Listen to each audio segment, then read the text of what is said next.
right, there you go. We're good. Sorry.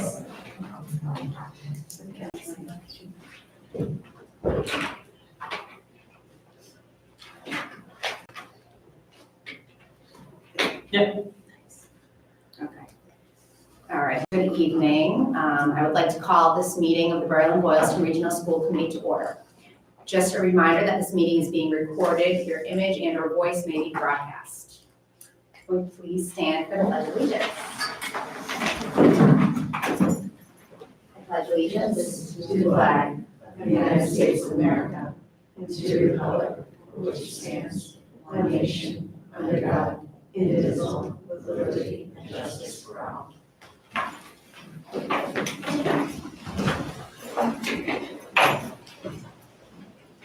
All right, is anyone here to make a public comment?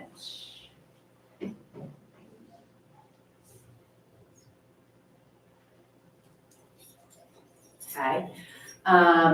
It does not look like it as of now. And did anyone have any communications they would like to share? I've got one thing. Okay.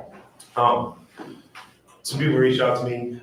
They didn't want to give their names right now just because it's a controversial subject, I guess, and they don't want to get involved in all the social media. They don't want to know about late night TV. They've been listening to all the conversations we've been having about curriculum, inclusion, DEI. They listened about inclusion when Jess listed all the identity groups. And they're wondering about our Tohoto mascot, right? So it's the stag, is the Tohoto mascot. A stag is specifically a male deer. And they're wondering why they don't want to be inclusive with the mascot of all students, just male students. I'm not really a fan of changing mascots, but it's hard to argue with the logic given the environment. So they asked me to bring it up. I don't know what we want to do with it. If Carol wants to maybe get feedback from the community through a newsletter, see if is a male icon of a male deer, a stag, is it inclusive of all of our students? I don't know. It's a mascot. I know the state has recently taken up legislation to sort of wipe out all the remaining Native American images and languages of school mascots. So maybe this is the time to talk about it. I don't know, but told them I'd bring it up, and so I did. Okay. Thank you. Are the female teams still called female stags or lady stags? Okay, maybe something to add to a future agenda item. We can bring that up later. Thank you, Mike. Sure. All right, was there anything else? All right, let's move on to the consent agenda. Is there a motion to approve items 1 through 7 of the consent agenda? So moved. All right, Laurie, Second. Mike, all in favor? Aye. I just have a couple questions on it that I emailed Nancy about. Oh, yeah. Is it good? I can answer them. I didn't answer them yet. I can quickly go over it. Okay, all right, Julie, do you want to read your questions? Yep. Or just go one by one? Yeah, just 3 really quick, because I know we have a lot to do. One of them was for voucher 1059, and the line item was for the NRT bus invoice for 5384.46. Yeah. And I'm just wondering, I'm just trying to get an idea of cost for buses for athletic transportation per season. So So this people was, can have an idea, so if athletic fees do get raised, there's, this is coming from somewhere. so this invoice was for the month of October. This was NRT transportation for athletic transportation. They transported field hockey, soccer, and golf. This was all our away games for transportation. So the rate that we are charged for athletic transportation for this current year is $3.21 per mile. And then it's $47.52 an hour for the driver. So there could be a waiting period in there. So the total of that invoice was $5,384.46. Perfect. And that driver's NRT. That's correct. Okay. Yeah. All right, the other one's 1058, the voucher, and that is for Diamond Athletics, from the, looks like the revolving account. 3525 and 3125. And I know we had the athletic fields not draining properly, and there was discussion about areas in those fields. I was just wondering if any of these figures is that, or what these figures are. So that was Diamond Athletics in fertilization for the Toronto campus and the athletic fields, and heavy limestone application to also the Tohoto campus and athletic fields. So that was 2 invoices, both in October. Awesome. How many acres is that, do you know? Dan, Well, that, how many acres? beautiful. Yeah, do you know the acres on that? And they lined and fertilized both, but no aerating? Everything was acceptable, that I did out of my facility budget. Okay.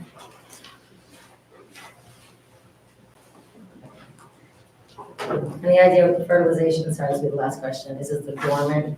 Just like, I'm just, I guess, wondering how it's gonna help the fields for next year. Because they do the final fertilization and seeding. Yeah. And they'll come back spring and start up again. So they seeded and fertilized? Yeah. Okay. And they did the line, and the aerating. Everything else was separate. All right. So there were 4 separate treatments or scope of works done? Yep. Great, that's awesome. All right. And then the last one was for 1049, and that's for AJ irrigation for 1135-1920.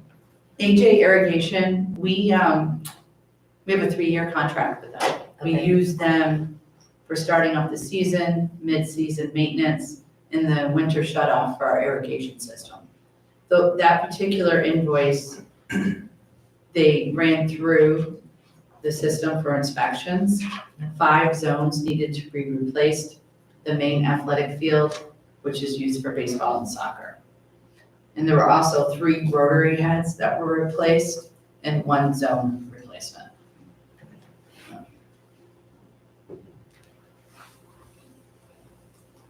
All right, so, okay.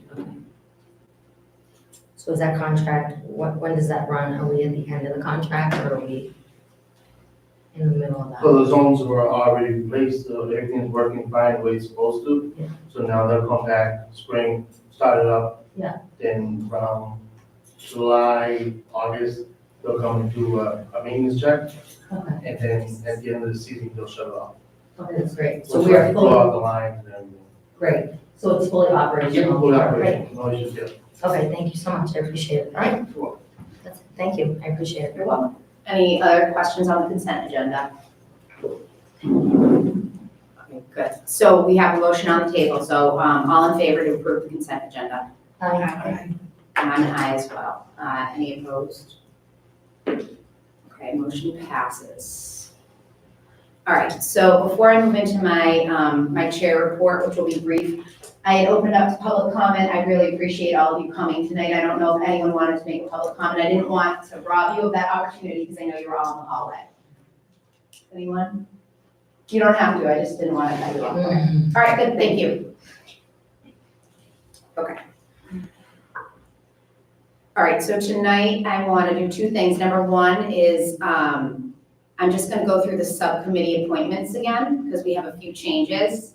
And then number 2 is I'm just going to briefly discuss the drive procedure. So for the policy subcommittee, I'm going to appoint Mr. Michael Topman as chair. He'll accept. Yes. And Laurie will be a member. So we're just swapping. For the superintendent evaluation subcommittee, Laurie is chair currently, Jessica's a member. I was a member, I'm removing myself from that subcommittee. For the student success subcommittee, we're gonna keep that one as is. Jessica is the chair, correct? And Lisa is a member. And then for the budget facilities, that would be myself as chair and Julie Lee as a member. And down the road, we will have a negotiations subcommittee, but we'll do those appointments next year. All right, any questions on that? Okay, next thing, so the drive procedure, just a reminder. So it's really imperative that we have all the information in the drive by the Thursday evening before the school committee meeting. And I know it's tough because you're probably like, well, what do you want? This is hard to figure out what questions we're gonna ask or how to prepare. the best thing I can say is to just like you were, think if you were writing an email to us or a memo. Hey, school committee, I'm standing in front of you. I want you to vote on this. This is my position. Here's the information. Here's why I feel this way. For the most part, we're doing that, and I know we're all new working together. This is new for all of us, and I think everyone's doing a great job, but this is just a reminder. So for example, donations, that's kind of another thing. We've kind of gone along, and usually we're just like, oh, so-and-so made a donation for this amount, okay, approved. It would be great if we could get amounts, the source, and as much background information as possible. Because we had an issue this previous year with the donation. Same thing for clubs. I know it should just be a quick, okay, school committee, here's this club, we want to approve it. But if you could give cost to the district, specifically what the kids will be doing in the club, if you know who the advisor of the club will be, and when it will take place, any type of details like that, just so we can make informed votes, it would be really helpful. And again, a memo style, just like you're writing an email. I don't want anyone spending hours preparing for these meetings. It should just be like a memo. PowerPoint is great if there's we're having an outside party come in there, have a PowerPoint for us, that's great, that's perfect. But for the principals and the district staff, if you're coming in on memo is fine. And then when you're presenting, assume we have read everything, and hopefully we'll have questions compiled or asked ahead of time. So the majority of the meeting should just be discussion, because honestly, the problem is we as a committee do not have time to deliberate outside, right? We can't deliberate outside of the meeting. So this time, this sacred time, should just be really focused on discussion and deliberation for us. I'm going to try to keep meetings as brief as possible because I know we all value our evenings. I think that was it. Tonight we're going to try to keep it to 2 hours. So I'm not going to be rude, but if anyone is taking too long, we'll just ask to move along. And we want to keep moving forward. And anything that we can do outside of the meetings, the subcommittee meetings, we're going to try to do that. All right. Any questions? Okay. All right, so now I would like to introduce our Tohoto Student Council representative, Ms. Emerson Walsh. Do you go by Emmy or Emerson? Emerson, okay. So Emerson, next time we'll have a seat at the table for you with a name tag. I'm sorry about that, that is our fault. And Emerson is just gonna give us a brief update on what is happening at Tohoto. So hello everyone, thank you for having me. First off, I know last time I started talking about the sports and how we were doing very well, which we ended the fall season very good. The Tohoto varsity girls soccer broke our school record, and they made it further than any of our girls soccer teams have in the past. Our boys soccer made it to the Elite Eight, which we were very excited about. And our football team won the state championship Super Bowl. So we've been very excited and proud of all our teams, and we're having a parade for our football team on Saturday morning in West Boylston, I believe. And then for events, Middle School Spirit Week has been this week, and they've all been very excited. The seniors just had a Krispy Kreme fundraiser that we were hoping to raise a little extra money for our class, but we were far more successful than we thought we would be. We ended up raising about $1,200, which was very good. And then right before Thanksgiving break, we had a food drive, and we had a fun little competition between all the grades and the staff. And the seniors ended up winning, but collectively we donated lots and lots of food to those less fortunate. So we were very excited about that. And I know the student council did a giving tree, and it was just tags on a tree. And if you wanted to give a present or something for less fortunate families, we had tags. And we only have 2 tags left as of today, which was awesome. Now we have none left, which we're very happy. And I think that's it for events. And honestly, this year has been very smooth. Not as many problems. But I know our student advisory committee just began talking about bus issues and preventing any students feeling unsafe or not welcome on the bus. So we just kind of started talking about possible solutions. We don't know if there's something we could do within those buses, budget-wise, or we were talking about a bus monitor, but as everything that does add a little extra to the cost. So, Thank you so much. That's great. Does anyone have any questions for Emerson? Go ahead, Mike. Is there a specific issue with buses that we don't know about, that people feel unsafe?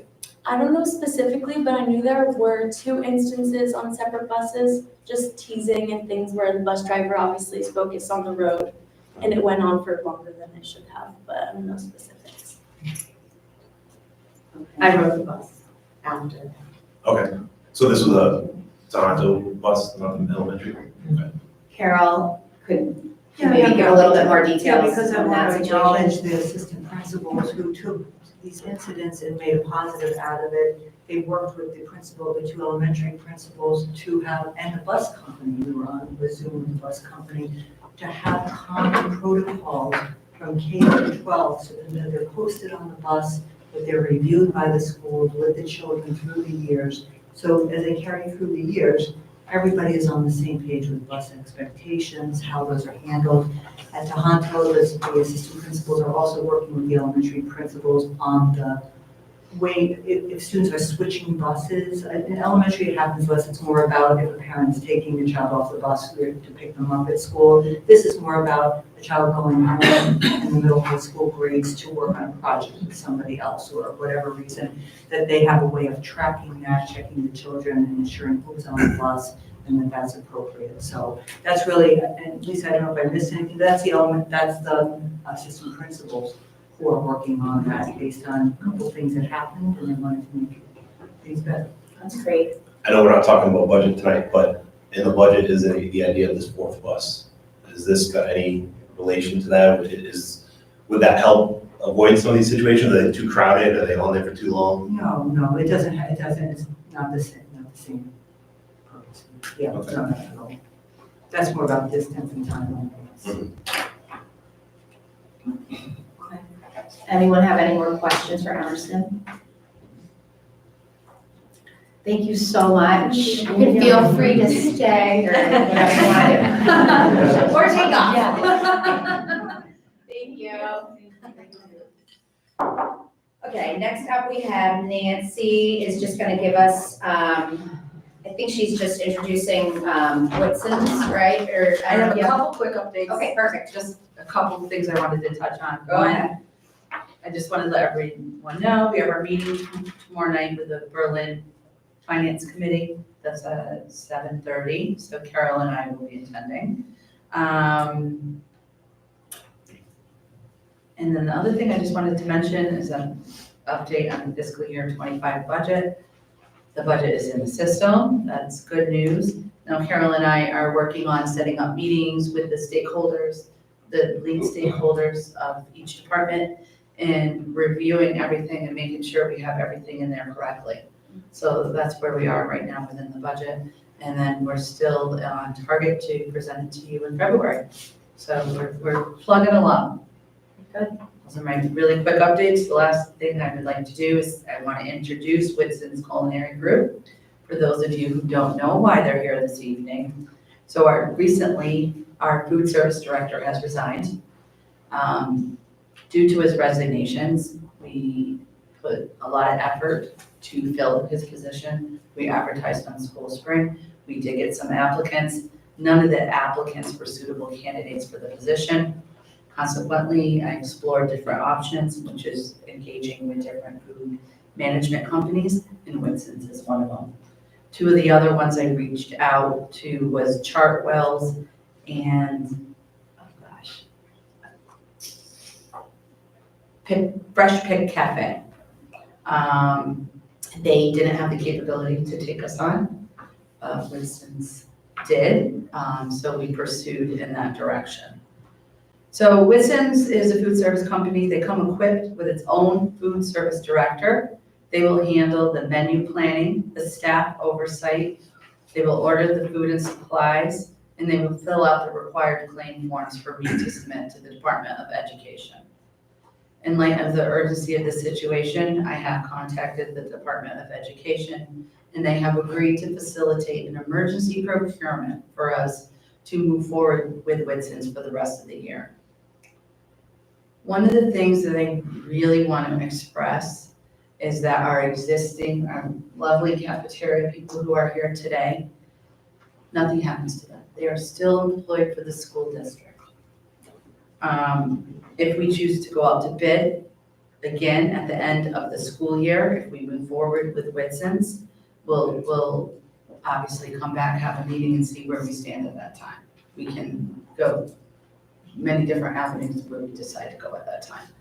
The main thing this does at this moment is solidify us with being able to serve food to our students quickly, since we don't have a lot of time on our hands.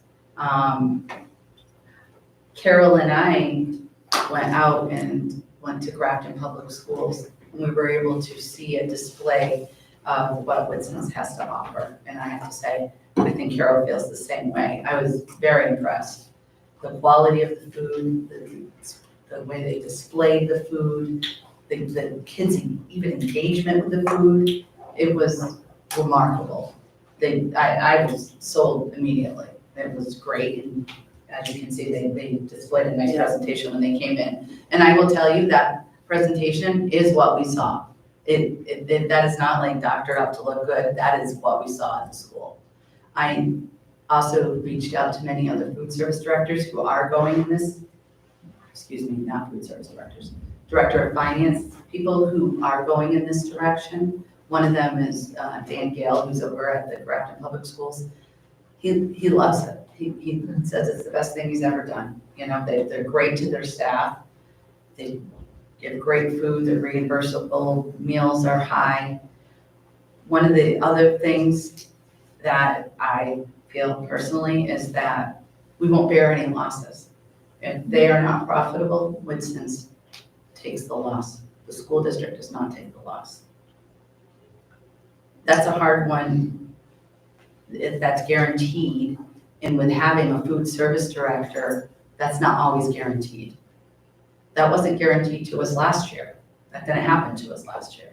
So for me, obviously I'll be reviewing financials monthly, but that's a big sell in my eyes. We have had a long-standing challenge with staffing since I've been here. I'm in my second year. Since I've been here, staffing has been incredibly difficult.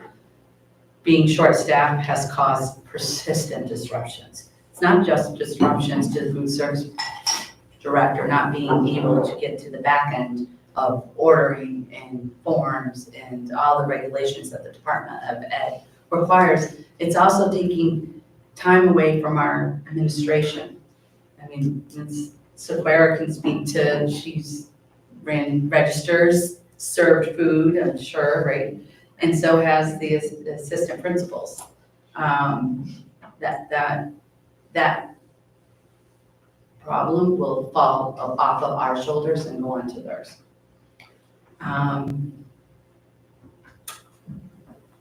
If we move forward with this, if you vote for this tonight, they will start on January 2nd to serve our school students when they return from vacation.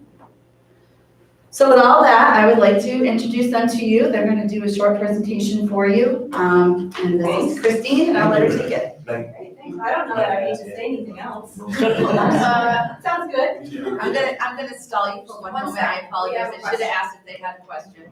Sorry, Christine. Sorry about that. When did he resign? He resigned 3 weeks ago. I don't have the exact date with me. I'd say When probably did 3 he weeks start? ago. He started this school year, Who was the director last year? Lauren Staples. Okay. Yeah. This kind of goes back to what Megan was mentioning earlier. It's gonna come up again when we talk about the facilities notice, but this is the first minute that the committee is seeing this slide right here. This wasn't provided to us before the meeting. Hardly any information about this situation was provided to us before the meeting.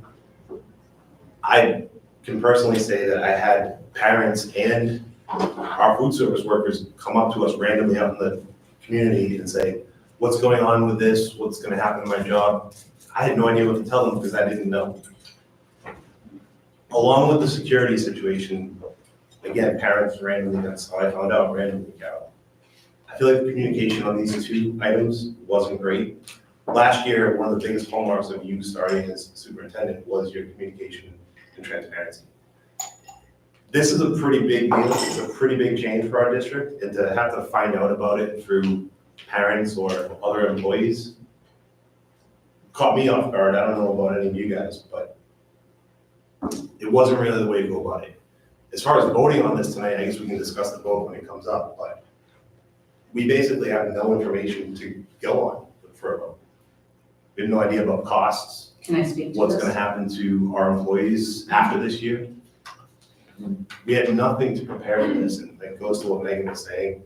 Carol, we talked about it all last year, about getting information into the drive so we can be prepared to not have to make a quick decision on the spot for something so big that, how many food services workers do we have in the district?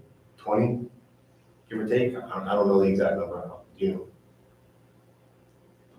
I don't know the number off the top of my head, I can count the ladies. I have 4 in Boylston, there's 2 in Berlin, and then there's 6 up at the high school. So 16, 15, 16, 17, somewhere around there. You're asking us to vote on a decision that very well could impact their jobs tonight with little to no information to go on. Can I speak to Yeah. that? First of all, that's why this is an emergency procurement, because, But we knew this emergency at Can I least finish? Thursday. can I finish? So when someone resigns, you post for the job. Mhm. You wait 2 weeks to see Yes, what you have I'm for familiar. applicants, that's what I did. Mhm. I had no qualified applicants, so then we reached out to companies. Yeah, no, I get it, Nancy, but what I'm saying is that we were given no information, but clearly they spent time preparing this. We I haven't didn't seen this prepare before. that, they They did, they could have sent it over. We have They no, asked, but it was a presentation. you're on top of the And budget. that's on me, because they did ask to put it in the drive, and I said no, because that was their presentation, not mine. You're on top of the budget, we have no idea about what this could save us, what it could cost us, what it could, anything about it. It's in the I drive, I have the whole financial thing in the drive. No, you And they're have gonna the, you speak have to it the, you have the electronic form they filled out for the RFP, which got into the drive at 6 o'clock yesterday after I asked for it, because it wasn't in the drive. That gives no time to review it. It mentions an RFP, we haven't seen the RFP, that wasn't in the drive. I assume if we do Nothing go with is- them, I assume if we do go with them, There they'll is be in no the RFP, contract. because it's just an emergency procurement, so there is no RFP. Okay, well, the form mentions as part of the RFP, this is what we have, and this is what we need. Okay, so there isn't one, so that was misleading at best, to get it last night at 6 o'clock. So it's a big ask to vote on 17 jobs with little to no preparation. Oh, but the information she gave us is our jobs are insured for the rest of the year. and this For the rest of the is- year, But this is beyond an that, though, emergency situation. So then it will be revisited at the end of the year. so that was, I was getting to, I assume if we were to go this way, there would be a contract.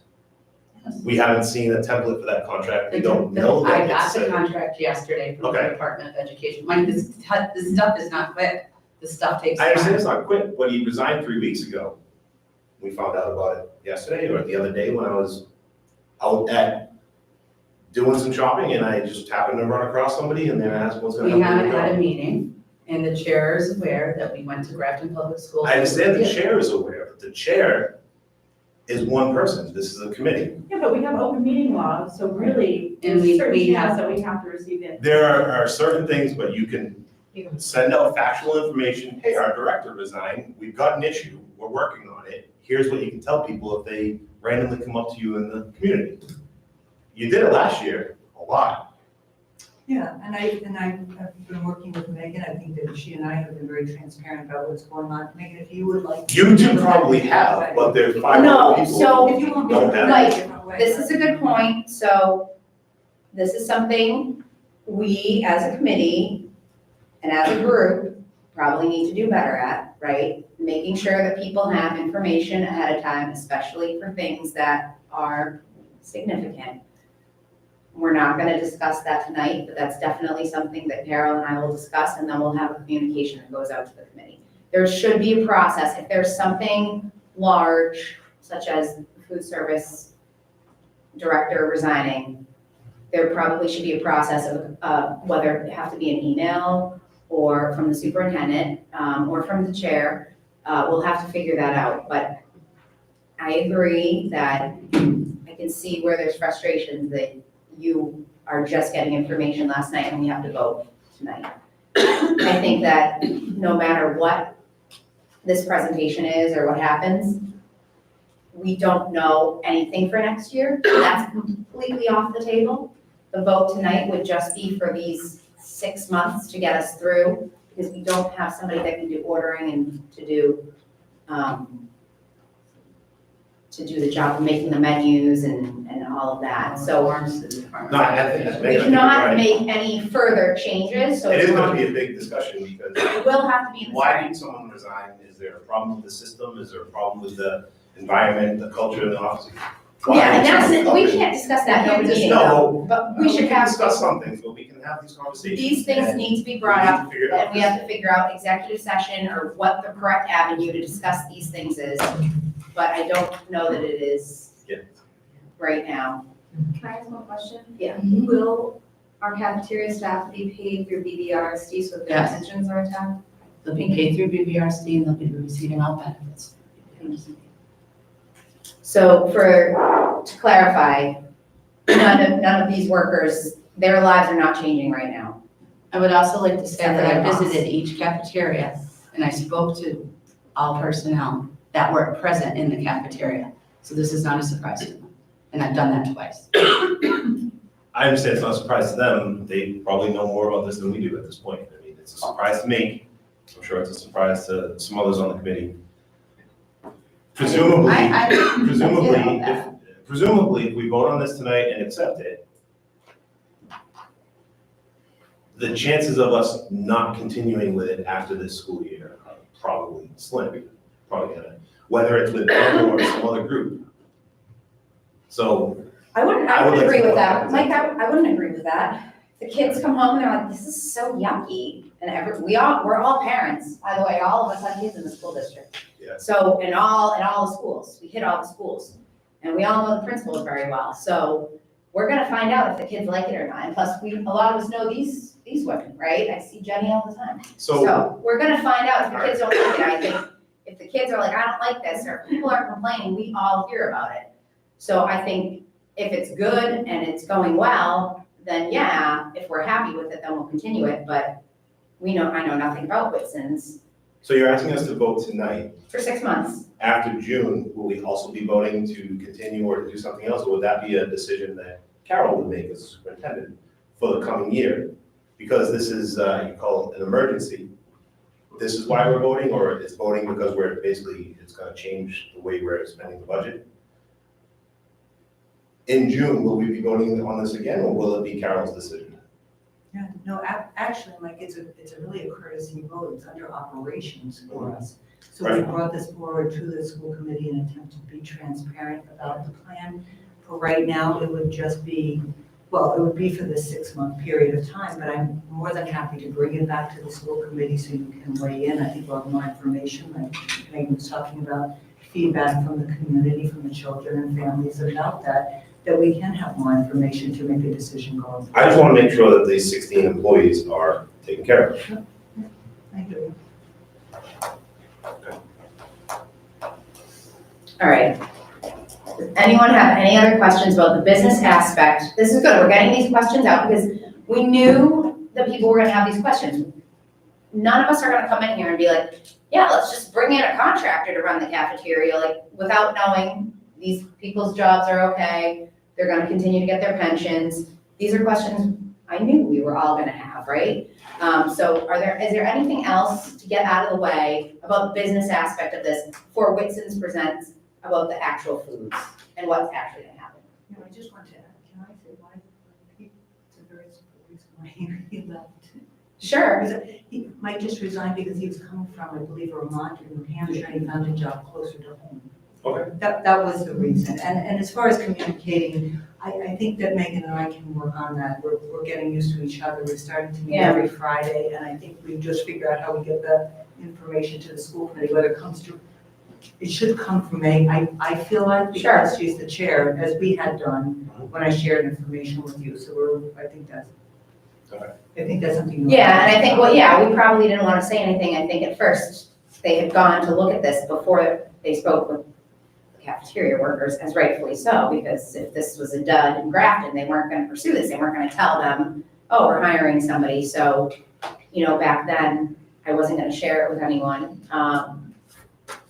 But yeah, I think that we should have probably shared some information ahead of time, at least about what happened with Michael and status.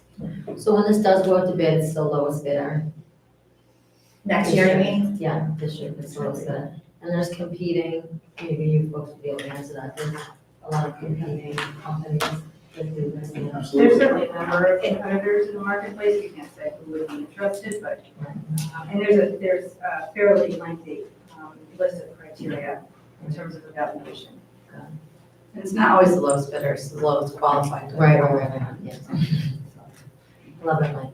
Yeah, But why is it the lowest? What if, I mean, I care about what my kids, qualified. That's why I qualified as it. all right. Okay. Anyone else? Without further ado, okay. Got 1 more minute. 1 Well, minute and then, there's a cost to this, I assume. I didn't see what that cost was gonna be. We budgeted for a certain cost this year. How is that gonna change what we budgeted this This year? is a revolving account, so Okay. you don't really, I mean, you have a budget. Your So we're goal, saving on the salary. your goal in food services is to break even or Okay. make a slight profit. That is always your goal. That is what is guaranteed to happen through the rest of the school year. all right. I have a question. I'm sorry, Jenny, you cannot ask questions at meetings unless I you're just have through public just a quick comment. question. After they do their presentation, are we gonna be able to ask them questions, or do we get to sit aside with them afterwards? and ask them Unfortunately, questions? we cannot do that at a school committee meeting. It's completely out of We ask you protocol. questions afterwards? So what we'll do is, allow for the vote, and if it's favorable, then what we would ask is that we have time to come back, set up a time that works for all of you, and meet directly with you, one-on-one, answer questions, and kind of talk about the program. Sorry, No, strict that's- protocol. No, that's. All right, let's go. You guys are up. Thank you. Stay on schedule. All right, this is good. More questions. They are important questions, and you're right, and, but, yeah, we are definitely gonna break even. First of all, my name is Christine Catterton. I work with Whitson's. I brought my wingmen here with me, Jeffrey Taddeo, who is the district manager, Tyrell Jones, who is our culinarian, and we just want to first thank you. We appreciate the time and the consideration, and we will do our best to make sure that we give you enough information that you can make a thoughtful, considerate vote when the time comes for it. So I want to honor the request to make sure that we are concise with our words, because I don't want you here longer than need be. So I have a couple of slides to go through, but I'm hoping that really it's more of a conversation so that we can answer questions and just provide you the information that you feel like you need to make a decision. Is that fair? That's perfect, yes, thank you. Okay, all right. I didn't bring my clicker, so I need to do this. Fine. Sorry. Anyway, we are Whitson's. We are a regionally based company. We're based on Long Island. We are a family-run organization, and we are also an MBE organization. We are smaller than some of our competitors, and I think what that does for us is it allows for us to be much more flexible, much more nimble, and we customize everything that we do. So that, in my perspective, is kind of our competitive differentiator.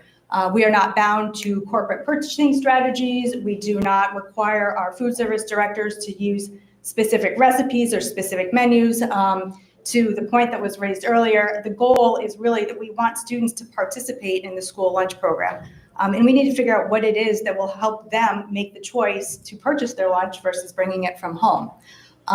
So we really pride ourselves on healthy food, local vendor partnerships, and just better overall program for students.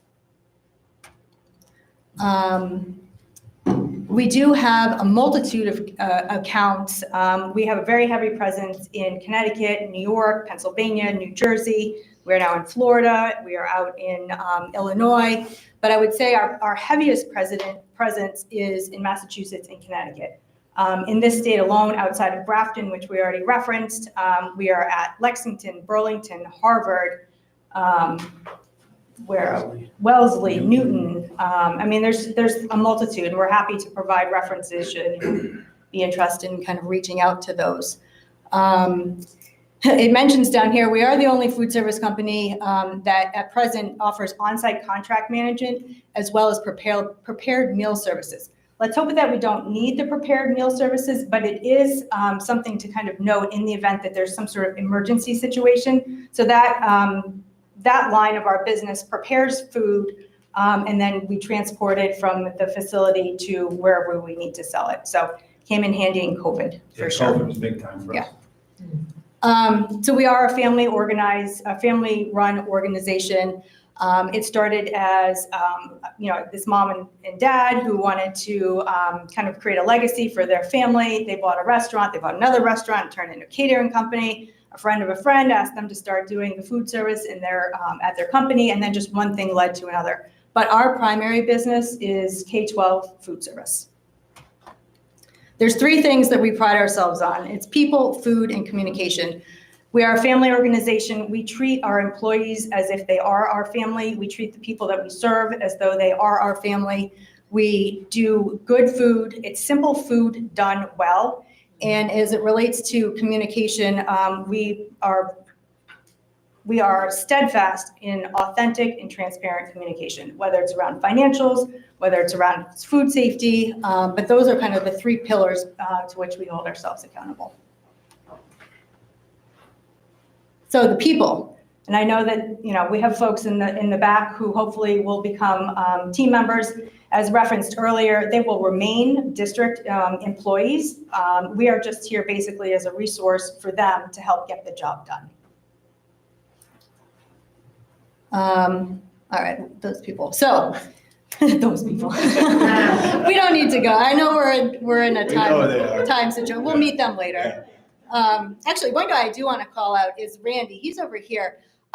He has kind of a cool job. He is our community engagement manager, and one of his primary responsibilities is to help the districts that we partner with write grants. So there's a lot of really cool grant opportunities out there. Sometimes districts bring it to our attention. Sometimes it's something that we've become aware of. But what he does is he will take on the kind of the heavy lifting when it comes to actually writing the grant for the district. So let's just say here, maybe there's some sustainability or composting initiatives. We identify what it is that we want to pursue, but no one really has the time or the bandwidth to do the actual grant. So we would enlist someone like Randy to come and actually do the grant writing for us and then, apply the grant here. Did I hit on something? One thing on that, I would say that Randy helped us get a wall garden grant, which I thought was really cool. And I didn't realize how much produce you could actually get from a wall garden. So if you try the salad tonight, the butterbean lettuce that's in that salad is from a wall garden that was produced in Connecticut. So that's pretty cool. It's a cool thing. The kids got to touch it, see it. It was tangible. It was awesome. And you can actually use that to put into their food if they see it in front of them, and then they became intrigued, and now it's a big deal. So he's an asset, big asset. They're all assets, but his job is kind He's of got a cool unique. job. So what are we here to do? We're here to basically increase student participation. This is a sampling. These are all Massachusetts accounts. Just for privacy reasons, we didn't list the names of the accounts. But as you can see, there is no district on this particular graph that has a participation level of less than 68%.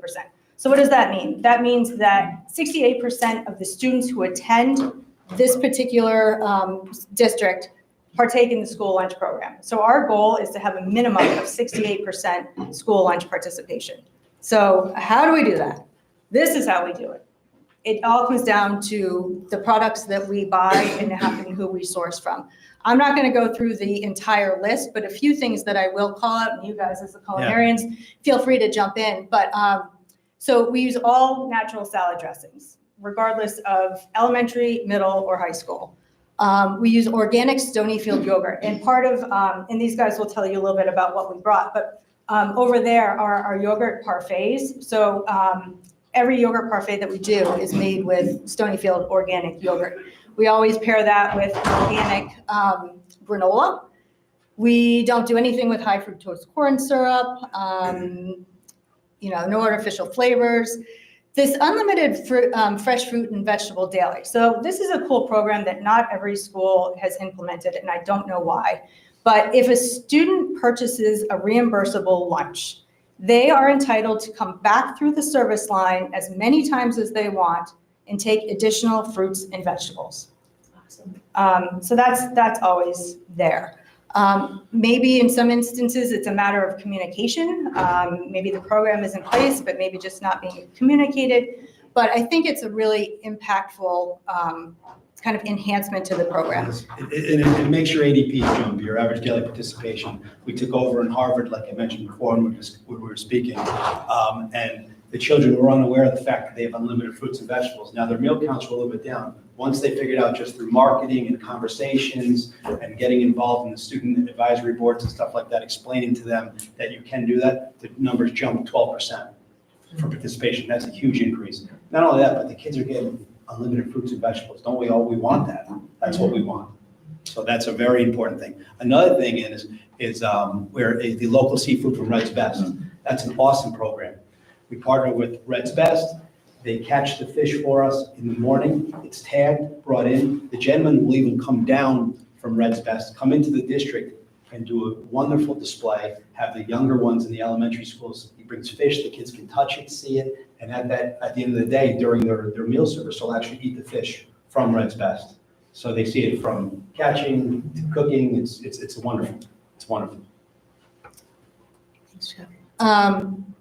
The focus is always on food. Sometimes it's how you're presenting it.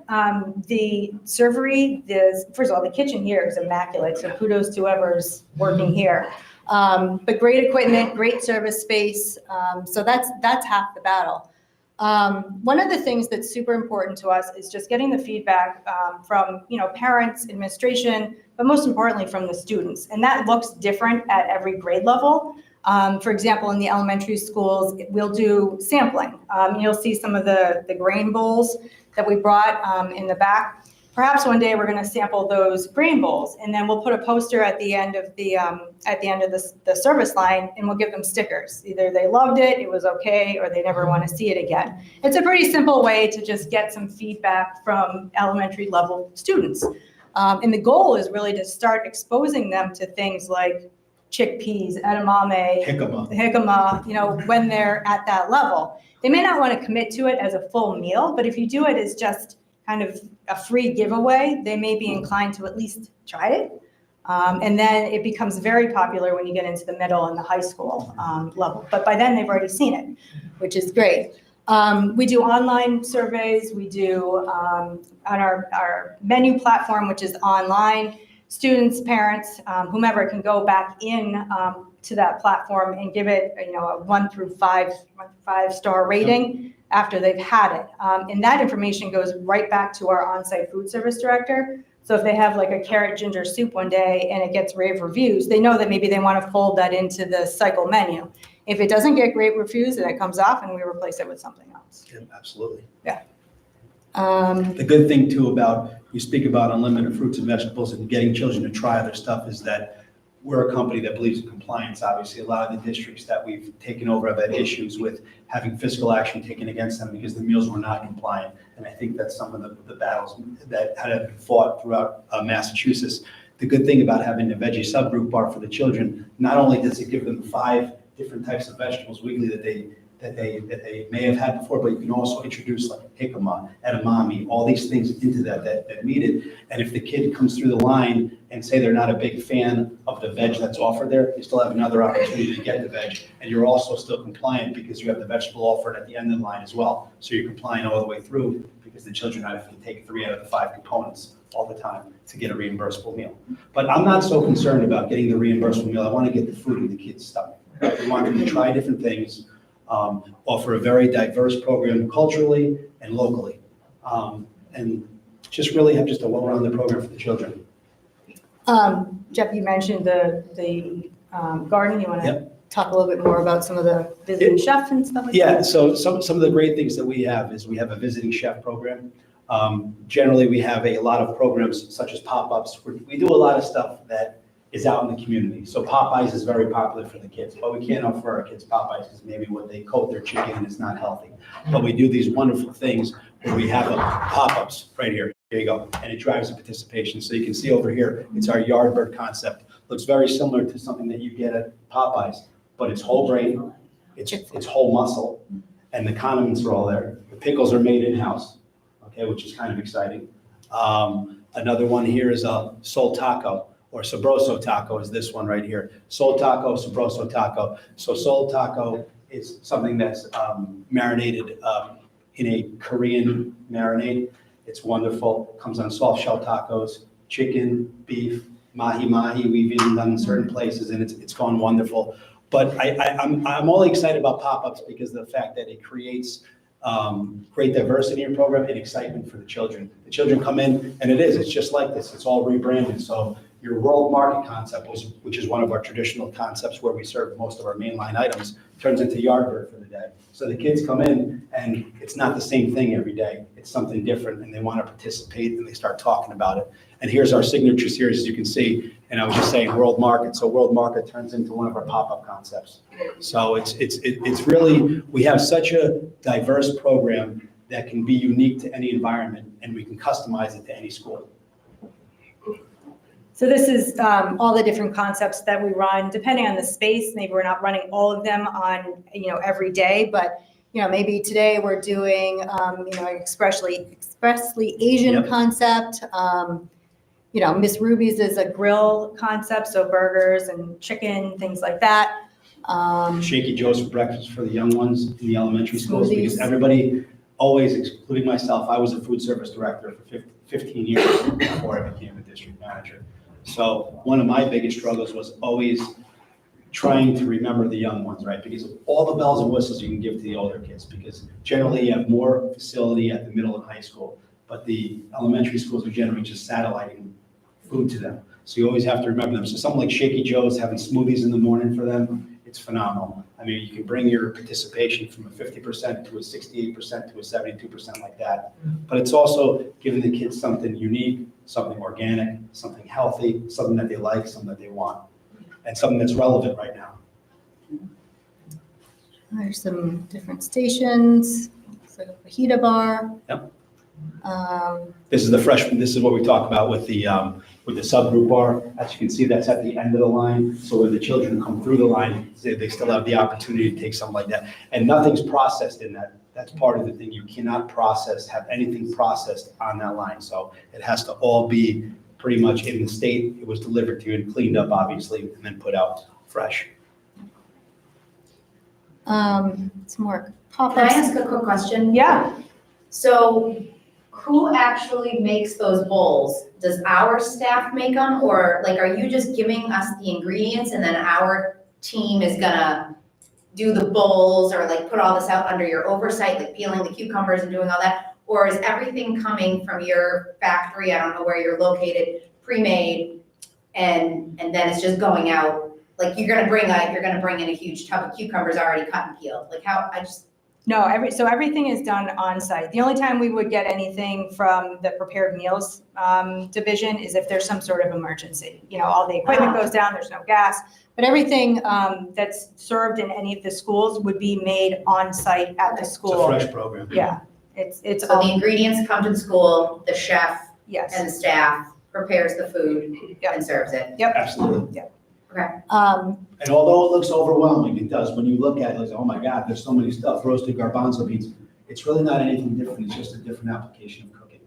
It's not anything different. I mean, in all honesty, you can take a bag of processed chicken patties and pop them open, throw them on a sheet pan, just as fast as you can take a beautiful garbanzo bean, put honey on it, a little sea salt, and roast it off, same thing. And you have protein and protein. So it's just a different way of cooking. It's a different way of learning, and it's a different way of teaching our students what's really the best option for them.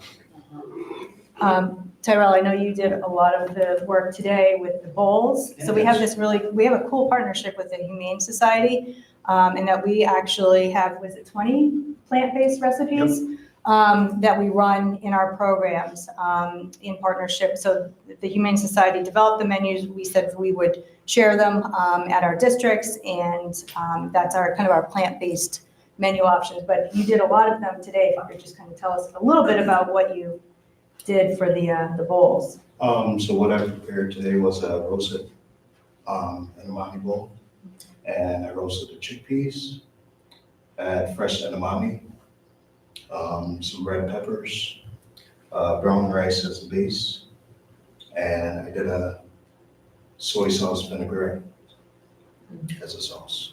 Yeah, and so that would be considered a reimbursable meal.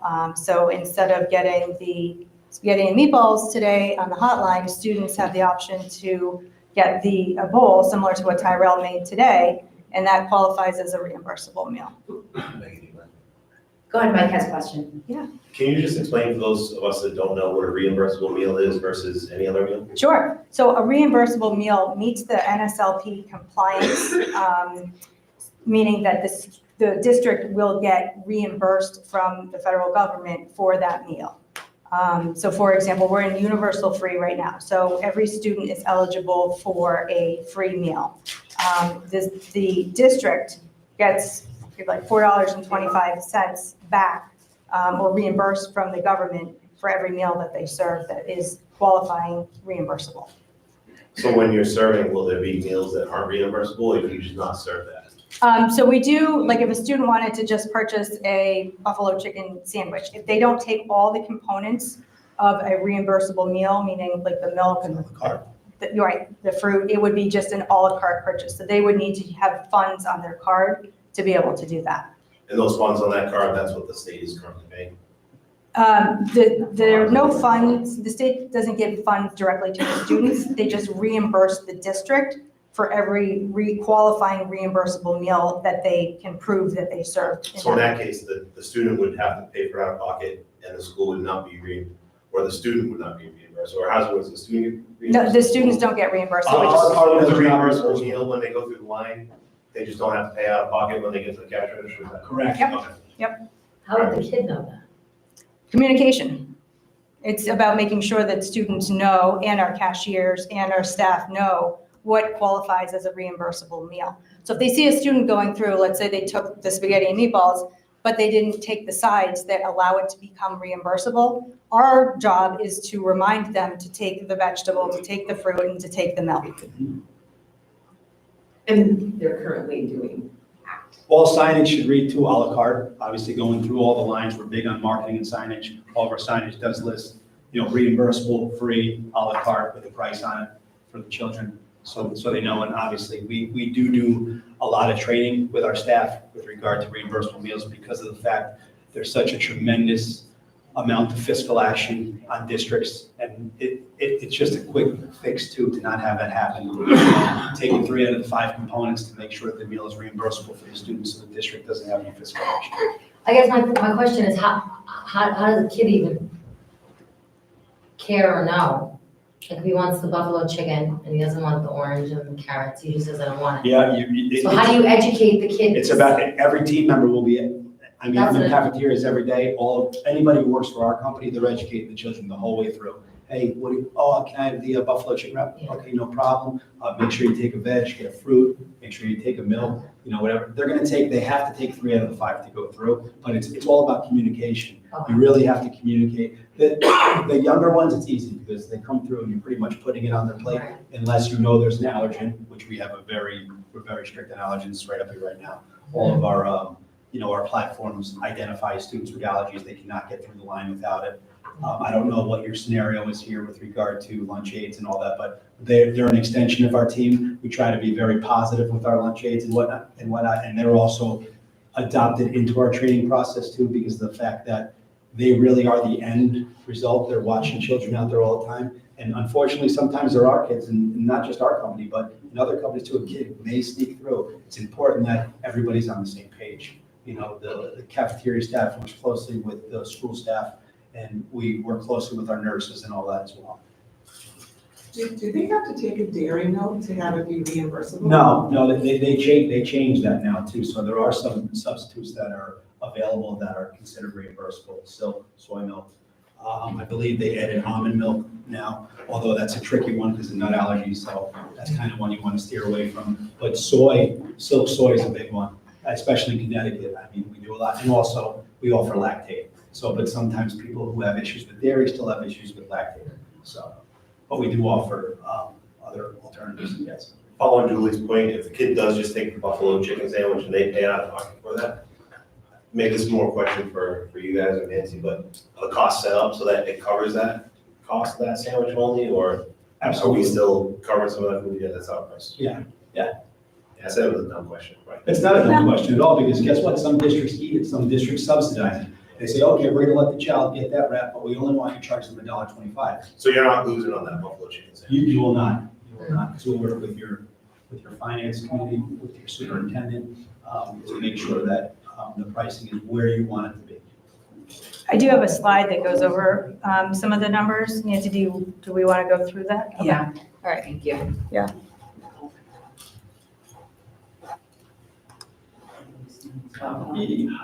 I know. While you're setting up, I just want to make a comment that this is Oh, long overdue for the kids That's what I'm here for. in this country. So kudos to you guys. Thank you very much. I appreciate it. It's something, listen, I'm very passionate about it. Yeah, you can tell. And it- I left a job a long, long time ago that was paying me 3 times what I was making, but I went into New Britain schools. I'm an inner city kid myself. Yeah. Okay, born in Bronx. Grew up very poor, and I went to New Britain, and Woodson's offered me a job, and it just all of a sudden just clicked with me. And I'm so passionate about it. Do we get it right every day? I'm not gonna lie to you, no, we don't, but we work very, very hard to get it right and offer the best, most competitive program. So I love this, 23 years with Woodson's, not going anywhere, gonna be here until I'm dead. So, and hopefully I'll be able to come up and, you know. On that note.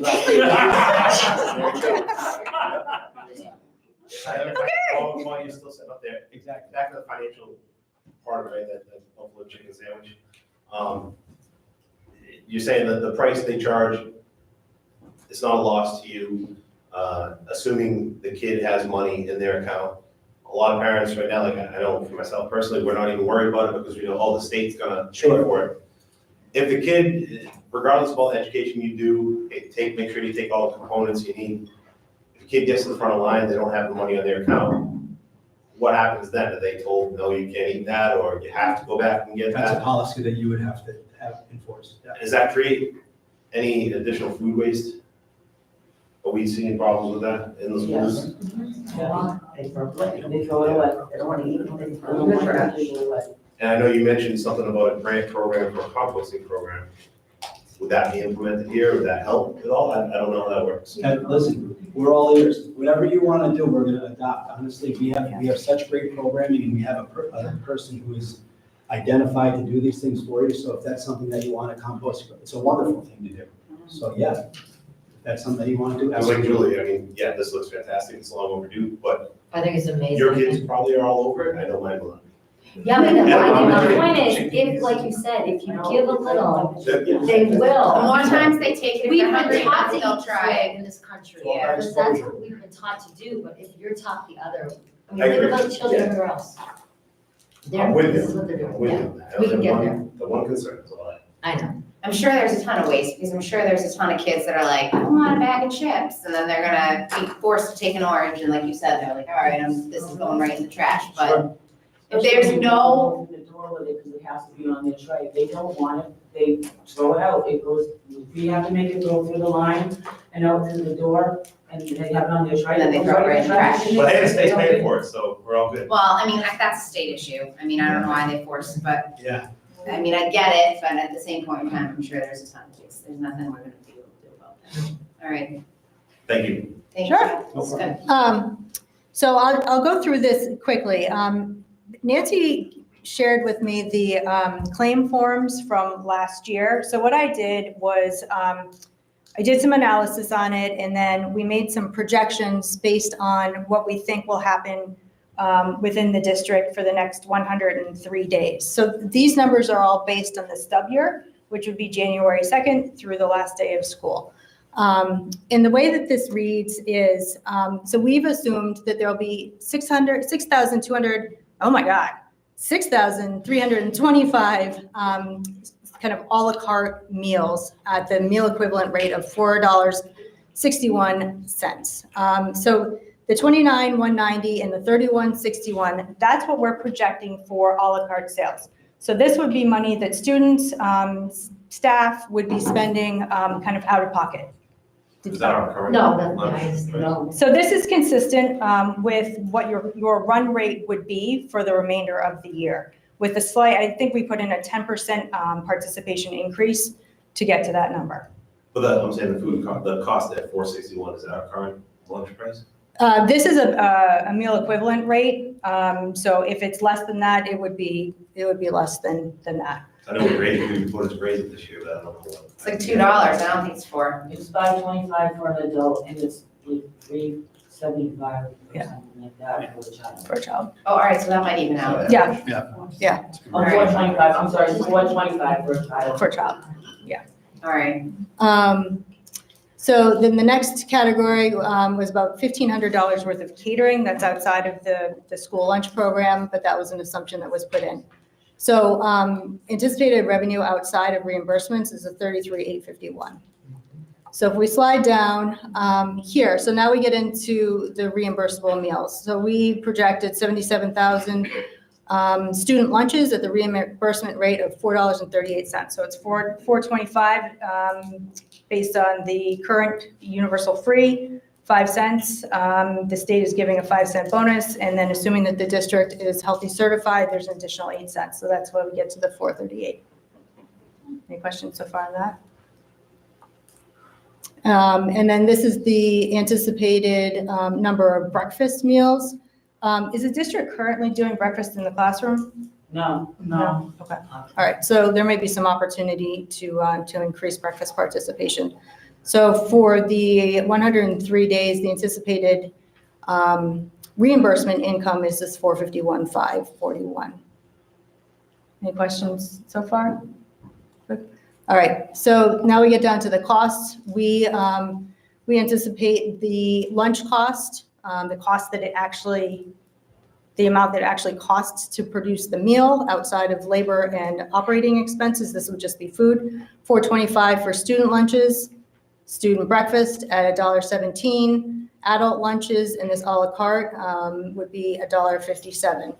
And then we've got catering food cost at $5.10. So the anticipated food cost based on the revenue numbers from the top section would be for $148.6. So the team members would remain district employees. So we just took the payroll numbers provided to us by Nancy, and we put that in here just so we can get a total kind of overview of what the whole program would cost. So even though it's on our form, the employees and that cost, the labor cost, would still be district expenses. The salary is the anticipated salary for the director, along with the taxes and benefits. The other expenses would be anything outside of food and labor. So we've got paper, cleaning supplies, commodity deliveries, insurance, office supplies. are these district expenses or your expenses? Anything that comes through our book would then be billed to the district. So, Gotcha. you So know, this is stuff you would bill us back for? yes. Okay, So this is an estimate. yep, it's an estimate. Licenses, now if the licenses have already been paid for with the towns, then we don't need to have this expense. So these are assumptions. So we talked about it a little bit at the onset when Nancy was doing the overview. But so we charge a flat fee for our service. We charge a management fee of $18,000 and an admin fee of $12,000. And that's a fixed monthly expense divided by 6 months for the duration of the contract. So when you take all of the revenue, all of the expenses, we actually show an anticipated profit to the district of $5,000. We are willing to guarantee a break even because I'm sure that there's things that we don't know about. And let's just say that we actually lose $2,500. Whitson's has to forfeit $2,500 of our fee so that the district is at a break even. Is the 18,000 and the 12,000, was that monthly or is that for the 6 months? That's for 6 months. It is billed monthly. Oh, okay. Yep. Fine. So the revenue you're projecting, that comes to the district? All the revenue goes to the district. So And then again, we pay you for food and we pay you for the fees. You Yep. bill us back and then we'll pay you. Yep. Gotcha. We don't deal in rebates, we don't deal in NVDs, we just negotiate the best price we can with our vendors. We do have pretty significant purchasing power because of the number of districts that we serve. So whatever it is that comes through on our Cisco invoice is exactly what you're paying, and we give you those invoices every month, And just to how- be fully transparent. Sorry, how frequently is food delivered? Is it like weekly or? Oh, well, yeah, weekly. I mean, 2 to 3 times weekly. Okay, So depending upon the size of your school district, I mean, it could be Monday, Wednesday, Friday, Tuesday, Thursday. And then we also have the ability to have emergency POs because of our buying power, so we can get an off-day delivery as well. I know that's a lot. Are there questions about the financials? All right, what about, oh, go ahead. I mean, I have so many questions in so limited time. Seeing this for the first time, you're saying all of those expenses there are expenses back to the district, including your promotions and our labor cost stays ours because they're our employees for this year. Yep. Let's say after this year, if we were to go forward with this, is it the same setup? Does revenue still come here, we still pay expenses, or is it different? Are you simply taking a management fee for the work you provide? So it would be, let's assume no inflation, just 60,000 next year instead of 30? We'd have to take a look at what the stipulations are in the RFP. For the 6 months that are proposed as part of this emergency contract, those would be the fixed fees. What a contract looks like moving forward would really be dependent on the criteria outlined in the RFP. Sure. But I guess my question is, you're simply taking a flat fee Yep. off of what we are already doing currently as far as sales and expenses. Mhm. If they become your employees, do you take on that cost? How does that work? Well, as part of this contract, the employees are still district. Going forward in a typical contract. Typical contracts can be established in a multitude of ways, whether the employees are district employees, whether they're Whitson's employees, whether there's some hybrid. I think we need to talk about, I feel like it's two totally separate, or at least how I'm organizing it in my brain. This 6 Once we months. go this way, we're probably not going back. I so. disagree. I think we need to have another meeting, maybe in March or April, and we cannot, before the budget is finalized, because I get that it's gonna be very minuscule for the budget, but I still think that and I'll have to go, maybe we have to consult with Kim. I feel like something like this, the school committee must have to approve. I don't know. Carol just said no, it's her decision. It's an operational decision, so it could technically just be mine, but I didn't want it to be. It's something that Nancy and I talked about with you, because I do think it's a huge leap for us. Or even it's possible. It's a huge leap, and I appreciate that, but I'm still wondering, because it's, I know it's not a lot of money, but it still affects the budget. I'm wondering, do you know what I'm trying to say? But we're not employing, we're no longer paying his salary, right? Correct. So, Maggie, do you see it as a discussion on our budget subcommittee? The way that things are going this year, I'm fine. I appreciate that you guys gave us the courtesy to vote. I see that it doesn't affect the budget much this year, so I think that it would be fine. But I feel like next year, because of the change in how the revenue would come in, if they're, okay, so that's all I'm saying is I feel like, yes, Nancy, I just feel like next year, we need to have a completely separate conversation that we're gonna have completely different questions for at a meeting down the road for next year. So, And we just need for to this focus year. on this year. So for this year, it's a flat fee of 30,000. Oh, regardless, let's say all. Unless we take a loss, they said then they cut out of their fee. So if these- their expenses are These higher. projections assume some level of your ability to increase participation. Our purchasing power, our ability to increase participation, and overall efficiencies.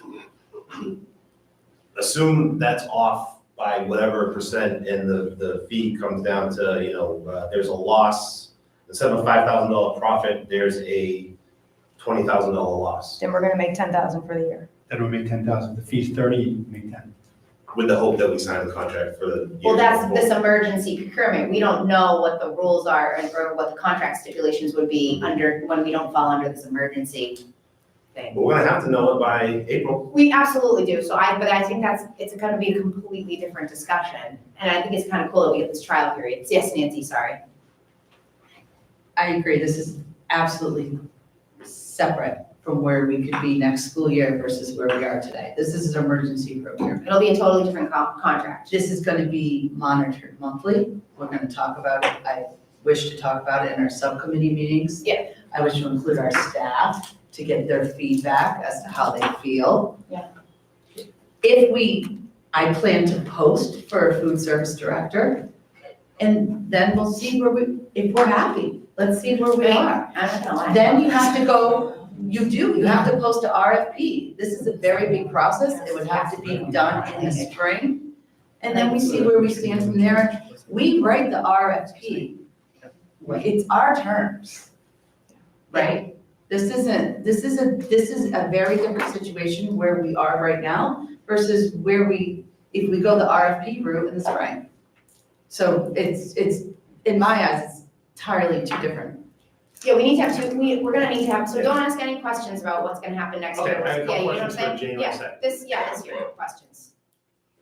All right, go ahead. In order to get what you're showing on the slides here, will you need to make any changes to our current kitchens, equipment, or anything like that? We won't know that until we actually use the equipment. We did a walkthrough, but we don't know if all the equipment is operational, Assuming you do, who will pay for that? the district.